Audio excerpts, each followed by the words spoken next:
In this video, I'm going to show you where I finally figured out where the water was coming from that I thought my boat was leaking. It was actually in the live well pump. Now if I was out on the water for about 6 hours, pull the boat up out of the ramp, pull the drain plug, I'd get maybe about a quarter to a half a gallon of water out of it. On my other fishing boat, I can be out on the water for 12 straight hours, pull the drain plug, and there's not a single drop come out of it. So I knew this boat was leaking somewhere.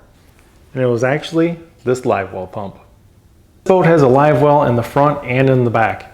And when we were out fishing the last time, I was just looking all over inside the boat to figure out where in the world this water is coming in from. I happened to just bump the hose that's connected to this live well pump, and it fell right off.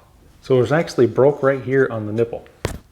So the hose was still attached here, so when I was looking at it I couldn't see anything, and I just bumped the hose and it fell off.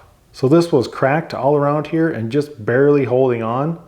But until I actually touched it, that's when I actually found out this is where the water is coming in. This is what the new live well pump looks like, and this is the part right here that was broken on my old one. So if you have water leaking in your boat somewhere, don't necessarily think that there's a hole in the boat somewhere. I was looking at all around the transom, I was looking at the sonar mounts, everywhere but this. This was like my last resort, and I only found it kind of by accident.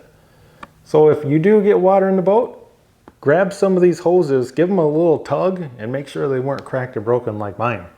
Hopefully this video helps you out finding that leak you have someday. Thanks for watching.